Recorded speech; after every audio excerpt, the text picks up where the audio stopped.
Salam, hər vaxtınız xeyir olsun. Bugün qlaukomada risk qrupları. Qlaukomada risk qrupları bir obyektiv, bir də subyektiv. Bunlar nə deməkdir? Risk qrupuna daxil olan xəstələr bir var ki, cihazlar tərəfindən müayinə olunub və cihazlar sizi risk qrupuna salır. Buna obyektiv qrup deyirik. İkincisi, subyektiv qrup. Bəzi hisslər, duyğular, anamnestik məlumatlar bunların əsasında. Ən birinci yerdə durur irsiyyətdə genetik olaraq qlaukoma xəstəliyinin olması.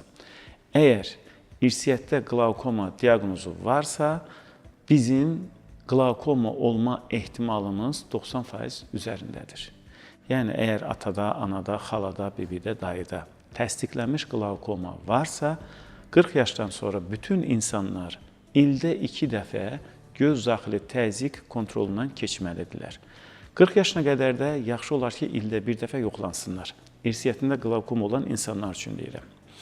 İkinci qrup, mütəmadi ya göz müalicəsi alanlar. Tutaq ki, allergik konjunktiviti var, vernal keratokonjunktiviti var. Bu qrup xəstələr daimi kortizon istifadə eləməlidirlər, antiallergik dərmanlar istifadə eləməlidirlər. Və ya uveit xəstəliyi var. Bu qrup xəstələr potensial olaraq göz daxili təzyiq yüksəlməsinə meyilli olan gözlərdir. Üçüncü qrup xəstələr, dayaz ön kamera olan xəstələr. Xəstənin gözü müsbət 8-dir. Göz quruluşu olaraq müayinədə baxırıq ki, ön kamera dediyimiz bir hissə var. Xatırlayırsınızsa, biz demişdik ön kamera bucağı. Ön kamera bucağı ortalama normada 45 dərəcəyə bərabərdir. Bəzi xəstələr var, müayinə edirik, baxırıq, görürük təxminən 22-23 dərəcə.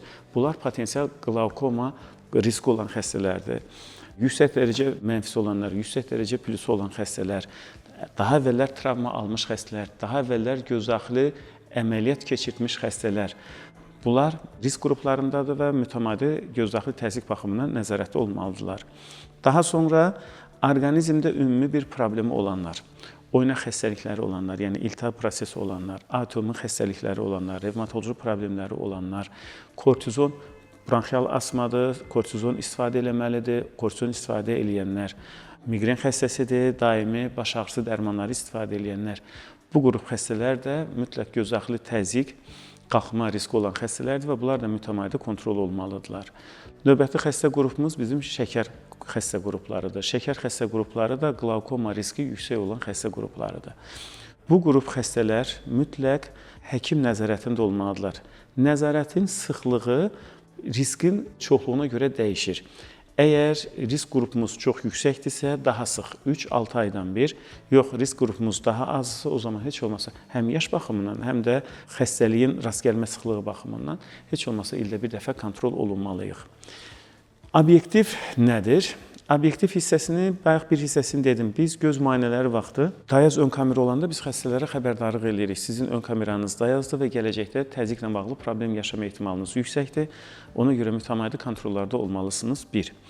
İkinci, bizim əvvəlki videolarda demişdik, qlaukoma diaqnozu qoymaq üçün perimetr deyilən bir cihaz var. Orada perimetriya müayinəsi olunur. Perimetriya müayinəsi və perimetr cihazı sizin 5 il içərisində qlaukoma olma riskinizi hesablayır və sizə aşağı-yuxarı təxmini risk faizi çıxardır. Yəni, siz hansı qrupdasınız, neçə faiz qlaukoma riski daşıyırsınız. Onun əsasında bizə obyektiv bir məlumat gəlmiş olur və biz xəstələrə xəbərdarlıq edirik. Siz yüksək risk qrupundasınız, ona görə daha sıxı kontrol olmalısınız. Yəni, həm obyektiv, həm subyektiv şikayəti yüksək olan xəstələrdə. Bu nə deməkdir? Xəstə gəldi. Doktor, bacımda qlaukoma var, atamda qlaukoma var və özümün 45 yaşım var. Təzyiqi ölçürük, təzyiq 21-22. İrsiyyətdə əgər belə bir mövzu varsa, buynuz qışağımız normadan biraz nazikdir və təzyiq 21-22-dirsə, artıq bu xəstəni ciddi nəzarət alırıq. Əgər yanında əlavə göz baxımından bir əlamət varsa, bəbək dardır, psevdoeksfoliasiya var, ön kamera dayazdır, o zaman hətta heç nəzarətə almadan birbaşa müalicəyə belə başlaya bilirik. Baxmayaraq ki, təzyiq anormal qalxmamış olsa belə. İkinci bir hallar, iki göz arasında fərq 4 mm civə üstündən yüksək olmamalıdır. Xəstə gəlir, bir göz 14-dür, o birisi göz 19-dur. Biz nə demişdik? 21-ə qədər norma demişdik. Amma 19 və əslində normanın içərisində də fəqət 2 göz arasında fərq var. 14-19 fərq 5 mm civə sünudur. İrsiyyətdə də qlavkoma xəstəliyimiz var və gözdə başqa dediyim kimi subyektiv ön kamera darlığı, bəbək darlığı, psevdoksfaliyasiya bunlar artıq bizi daha çox qlavkoma əleyhinə şübhələndirir və belə olan xəstələrdə də artıq təzyiq 20-dən yuxarı, 21-dən yuxarı qalxmamış olsa belə biz yenə də müalicəyə başlamış oluruq. Yəni ümumi toparlasaq, həm genetik olaraq, həm də quruluş olaraq qlavkomaya meyilli olan xəstələr mütəmadi kontrol olmalıdırlar.